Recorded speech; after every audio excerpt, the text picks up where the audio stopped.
News 18 JKLH में मैं हूं विशाल और आप देख रहे हैं JKLH लाइव। शुरुआत एक ब्रेकिंग न्यूज से। कांग्रेस सदर मल्लिकार्जुन खड़गे का आज कश्मीर का दौरा है। अनंतनाग का दौरा करेंगे मल्लिकार्जुन खड़गे। कांग्रेस के सदर हैं मल्लिकार्जुन खड़गे। कांग्रेस के मकामी ओहदेदारान से मुलाकात करेंगे। अनंतनाग की सीट मानी जाती है हसास सीट। तो आज कांग्रेस की इंतखाबी मुहिम में एक और अहम मकाम, जब आज कांग्रेस के सदर मल्लिकार्जुन खड़गे आज कश्मीर का दौरा कर रहे हैं।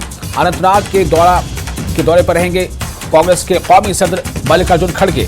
कांग्रेस के मकामी ओहदेदारान और जो मकामी लीडरान हैं, जो ओहदेदारान हैं, वर्कर्स हैं, पार्टी वर्कर्स, इन सब में एक जोश भरने की होगी कोशिश, क्योंकि मल्लिकार्जुन खड़गे तमाम मकामी लीडरों से मुलाकात करेंगे। अनंतनाग की सीट काफी हसास मानी जाती है।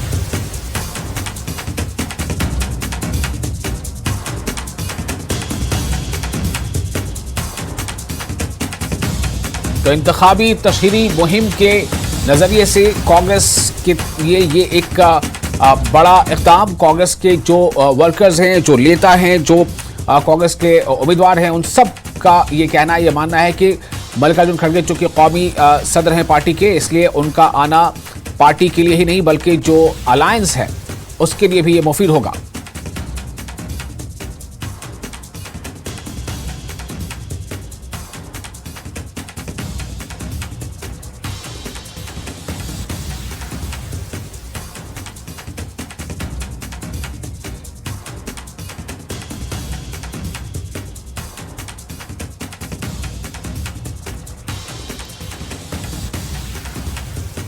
तो मल्लिकार्जुन खड़गे आज अनंतनाग पहुंचने वाले हैं। कश्मीर का उनका दौरा है और चूंकि चुनावी तैयारियां चल रही हैं, चुनावी माहौल है, ऐसे में पार्टी के कौमी सदर का अनंतनाग पहुंचना पार्टी के जो कारकुन हैं, जो लीडरान हैं, जो उम्मीदवार हैं, उनमें बेशक एक जोश भरने वाला होगा। हालांकि जो बाकी लीडरान हैं वो ये भी कह रहे हैं कि न सिर्फ ये कि कांग्रेस पार्टी बल्कि जो कांग्रेस और नेशनल कॉन्फ्रेंस का इत्तेहाद है उसके हक में भी ये बेहतर है। मल्लिकार्जुन खड़गे आज जो पार्टी कारकुनान है उनसे भी खिताब करेंगे और ऐसी भी खबरें हैं कि वो एक आम रैली से भी खिताब करेंगे।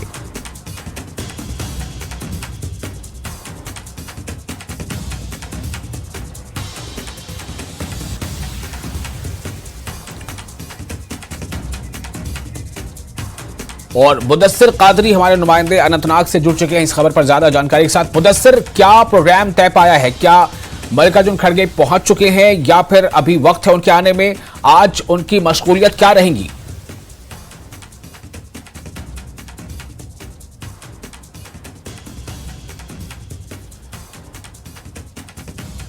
लगता है मुदस्सिर को हमारी आवाज नहीं मिल पा रही। हम कोशिश करेंगे फिर से मुदस्सिर से जुड़ने की। आपको ये बता दें कि आज मल्लिकार्जुन खड़गे जो कांग्रेस पार्टी के कौमी सदर हैं, आज वो अनंतनाग का उनका आज दौरा है और अपने इस दौरे के दौरान चूंकि ये चुनावी समर है, चुनावी मौका है, ऐसे में उनके इस दौरे के से काफ़ी फ़ायदा कांग्रेस पार्टी को मिल सकता है, ऐसा कांग्रेस के नेताओं का कहना है। और वो न सिर्फ एक के बाद दौरा कर रहे हैं बल्कि जो पार्टी कारकुन हैं, पार्टी उम्मीदवार हैं, पार्टी के नेता हैं, जो मकामी नेता हैं, उन सब में एक नया जोश भरेंगे। तो मल्लिकार्जुन खड़गे जो कांग्रेस पार्टी के कौमी सदर है वो आज अनंतनाग के दौरे पर रहेंगे और ऐसा माना जा रहा है कि वो कारकुनों से तो मुलाकात करेंगे ही, उन्हें अपने तजुर्बात से मुस्तफिद होने का मौका देंगे, लेकिन साथ ही साथ ये कि जो पार्टी के जो वर्कर्स हैं उनमें भी एक जोश आएगा। मुदस्सिर कादरी हमारे साथ जुड़ चुके हैं, हमारे रिपोर्टर। मुदस्सिर, क्या मशगूलियत रहेंगी आज मल्लिकार्जुन खड़गे की? क्या वो पहुंच चुके हैं? क्या कार्यक्रम तय है? बिल्कुल सर, मैं आपको बता दूं कि अगर कार्यक्रम की बात करेंगे तो जिस तरह से कांग्रेस का कम्युनिकेशन है तो उसके मुताबिक मल्लिकार्जुन खड़गे जो है वो। मुदस्सिर, आपकी आवाज हमें सही से नहीं मिल पा रही है, हम कोशिश करेंगे दोबारा आपसे जुड़ने की। मुदस्सिर कादरी की आवाज थोड़ी डिस्टर्ब आ रही है। तो ये खबर इस वक्त आपको बता दें कि कांग्रेस के लिहाज से ये एक बड़ी खबर है। कांग्रेस के जो कारकुनान हैं, सपोर्टर्स हैं, जो समर्थक हैं, और सिर्फ कांग्रेस के ही नहीं बल्कि नेशनल कॉन्फ्रेंस आ चुके उनका अलायंस है, तो इस अलायंस के लिए भी ये फायदेमंद हो सकता है। लगातार बड़े लीडरों का वहां दौरा हो रहा है। अब से कुछ दिनों पहले हमने देखा था कि बीजेपी के लिए भी तशरीही मुहिम को तेज करते हुए राजनाथ सिंह वहां पहुंचे थे और उससे कुछ दिन पहले अमित शाह भी पहुंचे थे। तो हर पार्टी के जो बड़े लीडर हैं वो अब जम्मू कश्मीर का रुख कर रहे हैं। इसी के तहत चूंकि चुनावी माहौल है, चुनावी मौका है, कांग्रेस पार्टी के जो कौमी सदर हैं, जो राष्ट्रीय अध्यक्ष हैं मल्लिकार्जुन खड़गे, वो आज अनंतनाग के दौरे पर रहेंगे और जाहिर है कि इससे कांग्रेस के खेमे में एक नया जोश देखने को मिलेगा।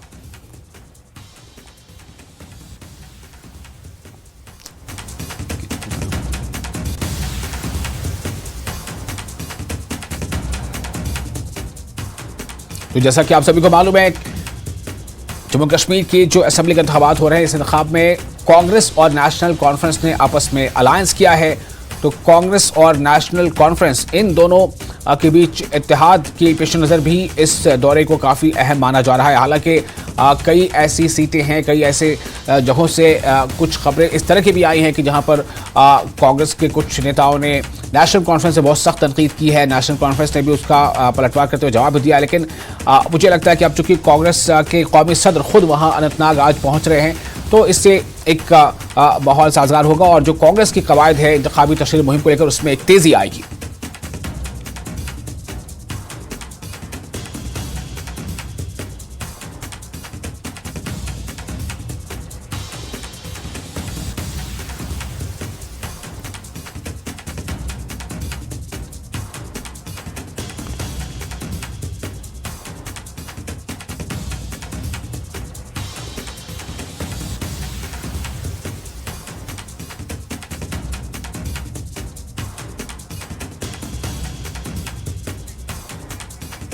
मुदस्सिर, आप मेरी आवाज सुन पा रहे हैं? मुदस्सिर, मेरा सवाल ये होगा कि मल्लिकार्जुन खड़गे आज चूंकि अनंतनाग पहुंच रहे हैं, तो ये चुनावी नुक्ते नजर से कितना कांग्रेस के लिए फायदेमंद होगा और उनका शेड्यूल क्या है? आज किस तरह के कार्यक्रम में वो शामिल होंगे? बिल्कुल विशाल, जिस तरह से हमने कहा कि जो मल्लिकार्जुन खड़गे हैं, तो वो यहाँ पर ऐसी तवक्का की जा रही है कि एक बड़ा जो है अवामी मजमा, तो उससे खिताब करेंगे और लगभग 12 बजे के करीब वो स्पोर्ट्स स्टेडियम अनंतनाग पहुँच जाएंगे, जहाँ पर उनके साथ जो है जो भारत सिंह सोलंकी है, जो इंचार्ज हैं जम्मू कश्मीर के, और इनके अलावा जो AICC के जनरल सेक्रेटरी है GM मीर और JKPCC के प्रेसिडेंट तारिक हमीद करा, तो वो यहाँ पर आएंगे उनके साथ। और ये तवक्का की जा रही कि एक जो मजमा होगा लोगों का बड़ा, तो उससे वो खिताब करेंगे। और जिस तरह से इस सीट की अगर हम बात करें, काफ़ी सेंसिटिव सीट मानी जा रही है, और अगर ये सीट अलायंस के हक में जाती है तो इसके मज़बत जो है असरात मुरतब हो सकते हैं, क्योंकि ये सीट जो है 4 कोनी मुकाबला इस पर हम कह सकते हैं। एक जानिब से PDP के महबूब बेग, पीरजादा मंसूर हुसैन जो कि इंडिपेंडेंट तौर पर लड़ रहे हैं, और इसके अलावा हिलाल शाह जो कि यही के हैं और पूर्व जो municipal committee Anantnag, municipal council Anantnag, उसके प्रेसिडेंट रहे हैं। तो इस लिहाज से उनका भी यहाँ पर जो है बेस एक वोटरान की मौजूद है। और इसके साथ साथ BJP भी क्लेम कर रही है कुछ पॉकेट्स पे, और कुल मिलाकर ये देखा जा रहा है कि काफ़ी सेंसिटिव सीट है। तो ऐसे में नेशनल कॉन्फ्रेंस ने पहले ही ये सीट जो है छोड़ दी थी कांग्रेस के लिए, और यहाँ पर इत्तेहादी उम्मीदवार पीरजादा मोहम्मद सईद लड़ रहे हैं। तो उस सिलसिले में जब पहले राहुल गांधी आ गए कांग्रेस की तरफ से, उन्होंने डूरू में प्रचार किया, और उसके बाद ये दूसरे बड़े लीडर होंगे कांग्रेस की तरफ से जो यहाँ पर आ रहे हैं और डायरेक्टली लोगों के यानी कि पब्लिक रैली से में लोगों से जो है संबोधित होंगे, उनको खिताब करेंगे। और इसके बाद यहाँ से जो है मल्लिकार्जुन खड़गे निकलेंगे और श्रीनगर में उनका शेड्यूल जो है प्रेस कॉन्फ्रेंस है, और वहां पर प्रेस कॉन्फ्रेंस से खिताब करेंगे। तो हम आपको दिखाना चाहेंगे विव एक जो स्पोर्ट्स स्टेडियम अनंतनाग है, और यहाँ पर ये वेन्यू है जिसके बाहर हम अभी खड़े हैं, और आहिस्ता आहिस्ता जो लीडरान है वो यहाँ आना शुरू हो चुके हैं, और लोग भी यहाँ पर जो कारकुनान हैं वो भी यहाँ पर आ रहे हैं। और सबसे बड़ी बात यह है कि जिस तरह से देखा गया इन दिनों में कि जो बयानबाजियाँ अलायंस पार्टनर जो नेशनल कॉन्फ्रेंस और कांग्रेस है उनके लीडर्स की तरफ से जो बयानबाजियाँ हुई थी, तो उस के मद्देनज़र हम यहाँ पर देख सकते हैं कि जो हल और जो हाथ का झंडा है, परचम है, वो एक साथ लहरा रहे हैं। और ये तासुर दिया जा रहा है कि इतिहाद जो है वो भरपूर है, वो अभी भी मौजूद है ज़मीनी सतह पर। और जिस तरह से हमने कहा कि अनंतनाग जो कि जनूबी कश्मीर का दिल भी कहलाता है, काफ़ी सेंसिटिव सीट है। हालांकि जो वोटरान की तादाद है यहाँ पर वो 66,000 के करीब ही है, लेकिन जो इसकी साख्त है, इसका जो देखा गया है पस मंज़र, तो इस सीट का असर पूरे कश्मीर पे, पूरे जनूबी कश्मीर पे पड़ता है। तो इस वजह से ये सीट हर उस पार्टी के लिए अहम है जिन्होंने यहाँ पर उम्मीदवार खड़े किए हैं। लेकिन अब देखने वाली बात ये होगी कि जिस तरह से यहाँ पर मल्लिकार्जुन खड़गे आ रहे हैं और उनका किस तरह का असर होगा वोटरान पे, वो भी देखने वाली बात होगी। और किस तरह से ज़्यादा वोटरान को रागिब करने में वो कामयाब होते हैं, ये भी आइंदा दिनों में पता चलेगा। फिलहाल हम ये कह सकते हैं कि ये कोशिश रही है नेशनल कॉन्फ्रेंस की तरफ से भी और कांग्रेस की तरफ से भी कि इस रैली को जो है ज़्यादा से ज़्यादा कामयाब बनाया जा सके, ताकि इसका एक पॉजिटिव इम्पैक्ट है जिसका फ़ायदा दोनों पार्टीज़ को मिल सके, और ये जो सीट है, ये जो निशस्त है, ये अलायंस के हक में ही जाए। बिल्कुल। मुदस्सिर, क्या मल्लिकार्जुन खड़गे पहुंच चुके हैं अनंतनाग, वो लैंड कर चुके हैं? जी नहीं, अभी जिस तरह से देखा जा रहा है कि हम सिक्योरिटी आपको दिखाना चाहेंगे कि सिक्योरिटी मेजर्स किस तरह से हैं। इस रोड को पूरा जो है सील कर दिया गया है और आप देख सकते हैं कि जम्मू कश्मीर पुलिस के साथ साथ जो पैरामिलिट्री फोर्सेज हैं उनकी तैनाती अमल में लाई गई है और वो बजरिए चौपर यहाँ पर आएंगे। और फिर आप देख सकते हैं कि जिस तरह से ये जो लोग हैं यहाँ पर आना शुरू हो चुके हैं और यहाँ पर ही जो है संबोधित होंगे और अभी कुछ देर बाद ही मल्लिकार्जुन खड़गे यहाँ पर पहुँच जाएंगे और लगभग 12 बजे के करीब जो टाइम शेड्यूल टाइम है उनका जो कांग्रेस पार्टी की तरफ से दिया गया है, तो 12 बजे के करीब ही यहाँ पर वो पहुँच जाएंगे अनंतनाग और उसके बाद यहाँ पर लगभग 1 या 1.5 घंटा वो रह सकते हैं, लोगों से खिताब करेंगे और उसके बाद यहाँ से वो बराह रास्त तौर पर श्रीनगर चले जाएंगे और श्रीनगर में बाज़ाब्ता तौर पर एक प्रेस कॉन्फ्रेंस से भी वो खिताब करेंगे। चलिए मुदस्सिर, बहुत शुक्रिया आपका फिलहाल तमाम जानकारी के लिए। तो मल्लिकार्जुन खड़गे स्पोर्ट्स स्टेडियम में एक रैली को खिताब करने वाले हैं। 12 बजे के आसपास उनकी वहां पहुंचने का वक्त बताया जा रहा है और इसमें अभी वक्त है और अनंतनाग के बाद उन्हें श्रीनगर के लिए भी रुख करना है। और फिलहाल एक छोटा सा ब्रेक लेते हैं, ब्रेक के बाद खबरों का सिलसिला जारी रहेगा।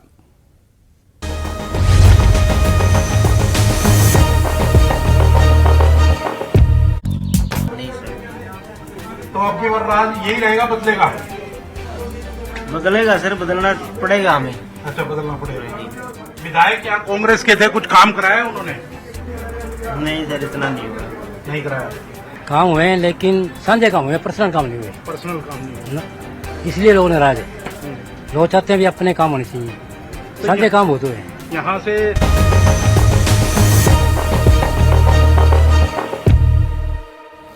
ब्रेक के बाद एक बार फिर आपका स्वागत है न्यूज 18 JKLHH पर। आप देख रहे हैं JKLH लाइव। किश्तवाड़ से बड़ी खबर है, पदयारना पैडर रोड पर सड़क हादसा पेश आया है। जी हां, पदयारना पैडर रोड पर सड़क हादसा पेश आया। हादसे में एक शख्स की मौके पर ही मौत हो गई है, जबकि एक जख्मी को जिला अस्पताल किश्तवाड़ में दाखिल किया गया है।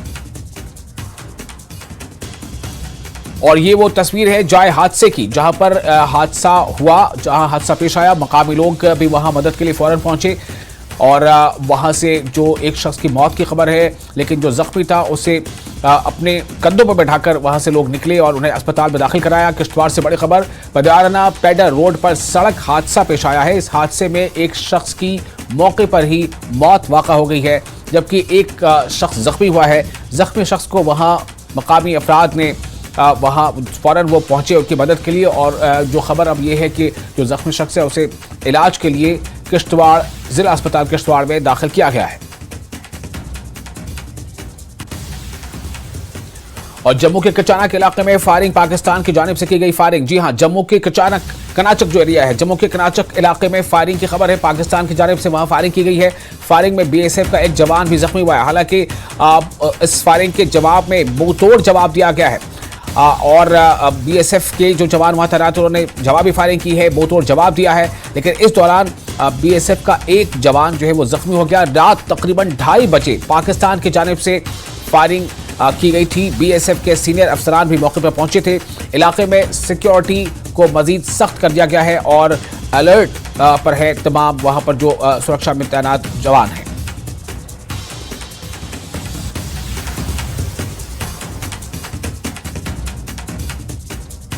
जम्मू के कानाचक इलाके में बीती रात पाकिस्तान द्वारा नापाक हरकत की गई। पाकिस्तान द्वारा लगभग बीती रात 2:30 बजे के करीब अचानक गोलाबारी की गई, जिसमें BSF का एक जवान घायल हो गया। BSF द्वारा पाकिस्तान को मुंहतोड़ जवाब दिया गया। मैं आपको बताते चलूं कि पाकिस्तान एक कायर मुल्क है।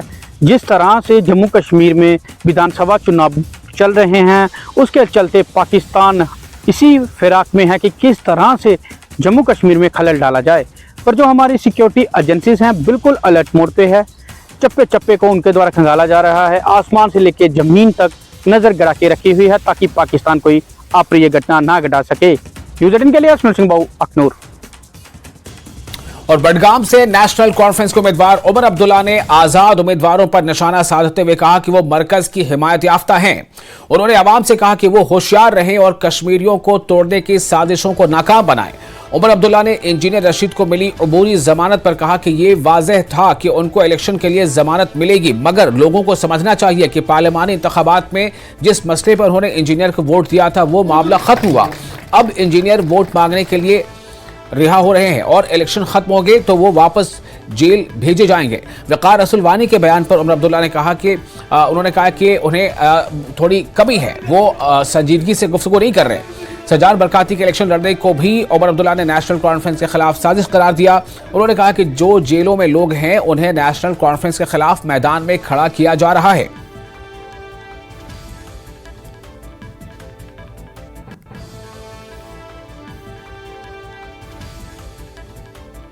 हमें तो मालूम था कि कहीं ना कहीं ये होगा।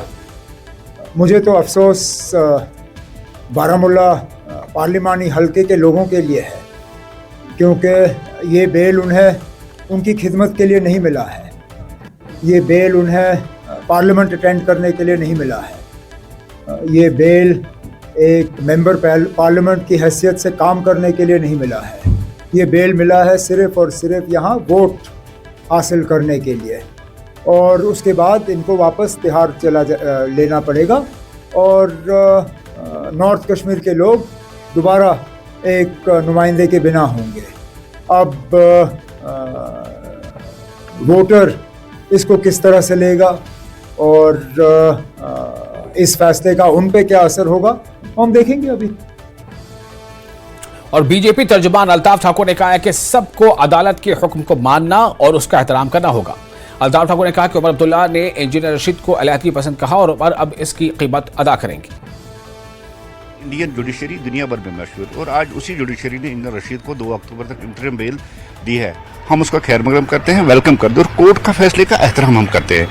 ये अलग बात है कि इंजीनियर रशीद के आने से कश्मीर के पॉलिटिकल एटमॉस्फेयर में बहुत ज़्यादा असर पड़ेगा और ख़ासकर कुछ लोगों की नींद भी उड़ेगी।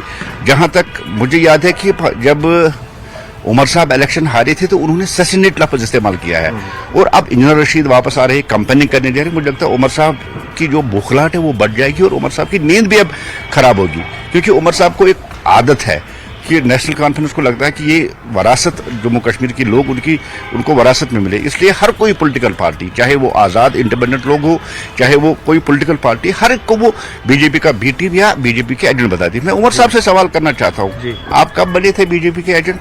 आप लोग दूसरी पार्टियों पर इल्ज़ाम लगाते थे, लेकिन सबसे पहले अगर बीजेपी का कोई एजेंट बना उमर साहब वो आप है। आप वाजपेयी साहब की गवर्नमेंट में फॉरेन मिनिस्टर रहे हैं, इसलिए दूसरे लोगों पे इल्ज़ाम लगाना बंद कीजिए। लेकिन ये अलग बात है कि आज आपकी नींद भी खराब होगी और आपकी भूखलाहट भी बढ़ जाएगी। और पीडीपी की सदर महबूबा मुफ्ती ने एनसी पर तनकीद की कि वो सिर्फ इख्तिदार की भीख मांग रहे हैं। उन्होंने कहा कि पीडीपी ने जम्मू कश्मीर के मसले के हवाले से बात की और तरक्की पर तवज्जो मरकूज किया।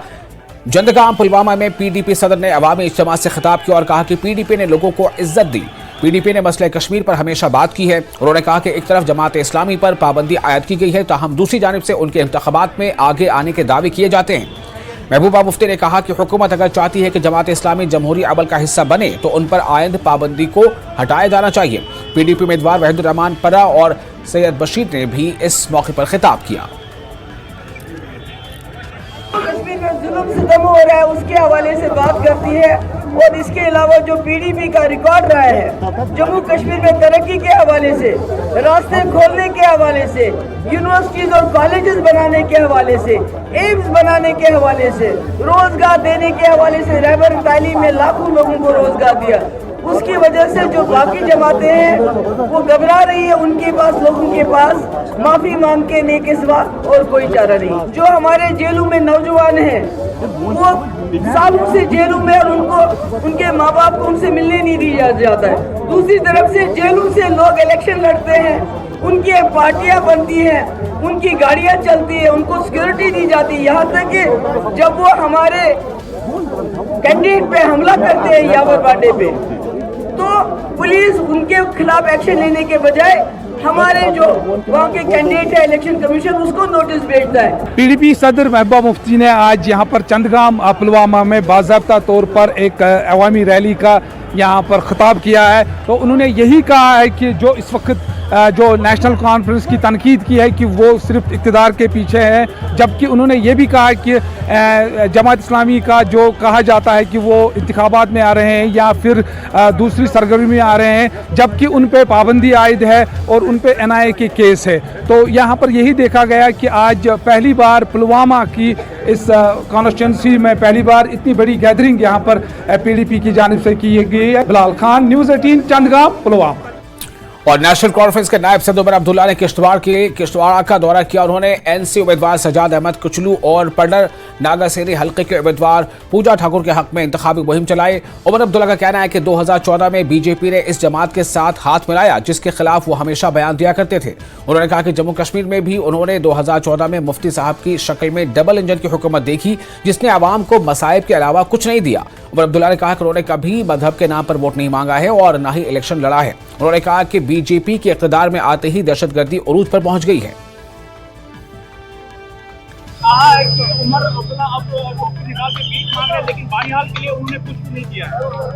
वकार रसूल साहब को जो जवाब मिलना चाहिए था, उनकी अपनी पार्टी से जवाब मिला है। जो उनकी हालत उनकी PCC प्रेसिडेंट ने किया है, मुझे नहीं लगता उसके बाद मुझे वकार रसूल के बारे में कुछ भी कहने की जरूरत है। राजनाथ सिंह ने कहा कि हम करें, ठीक है ना, कोई इसमें एतराज क्या है? और अवामी नेशनल कॉन्फ्रेंस के लीडर मुजफ्फर शाह ने कहा है कि उनकी पहली तरजीह असेंबली में दफा 370 और 35A के लिए लड़ना होगी। उन्होंने BJP और वजीर दाखिला के ये कहने के बावजूद कि आर्टिकल 370 अब एक ख्वाब है, मुजफ्फर शाह ने कहा कि वो उनका जमहूरी और मंतकी बुनियाद पर मुकाबला करेंगे। शाह सोपोर से अपने उम्मीदवार इरशाद अहमद के कागजात नामजदगी जमा कराने के बाद सहाफियों से गुफ्तगू कर रहे थे। अब्दुल रशीद शाहीन और दीगर सीनियर रहनुमा मौजूद थे। शाह ने PAGD के टूटने को इंतहाई अफसोसनाक करार देते हुए कहा है कि अगरचे उन्होंने तमाम सियासी जमातों को एक स्टेज पर रखने की पूरी कोशिश की, लेकिन वो ऐसा करने में नाकाम रहे, जो बदकिस्मती है। 35A पर कोई कंप्रोमाइज नहीं करेंगे, कुछ भी हो जाए। तो बीजेपी और अमित शाह तो कहते हैं मैं बताऊंगा, ख्वाब है। अब जी वो ख्वाब वो देखेंगे। मैं बड़े अदब और एहतराम से उनसे कहूंगा कि हम कॉन्स्टिट्यूशन के दायरे के अंदर आपसे बात कर रहे हैं, और जो 370 और 35A था, ये कोई रूस, अमेरिका, चीन या पाकिस्तान या अफगानिस्तान से नहीं आया था।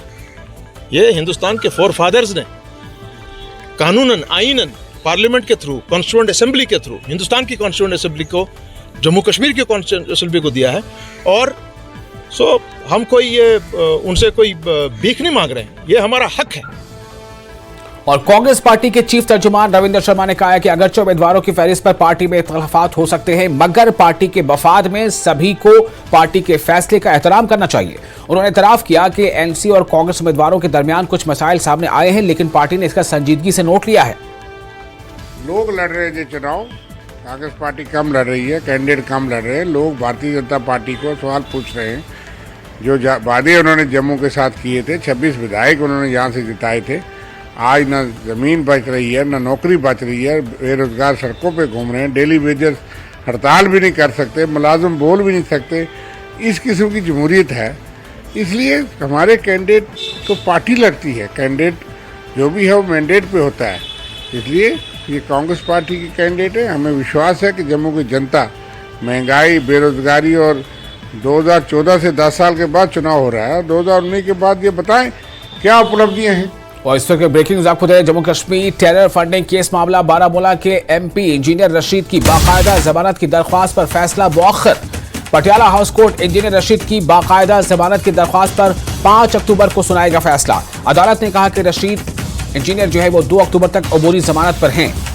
तो Jammu Kashmir terror funding case जो है, इस मामले में बारामूला के मेंबर पार्लियामेंट इंजीनियर रशीद की बाकायदा जमानत यानी नियमित जमानत, बाकायदा जमानत की दरख्वास्त पर फैसला मुअख्खर कर दिया गया है। Patiala House Court engineer Rashid की बाकायदा जमानत की दरख्वास्त पर 5 अक्टूबर को फैसला सुनाएगी। अदालत ने कहा है कि रशीद इंजीनियर जो है वो 2 अक्टूबर तक अबूरी जमानत पर हैं।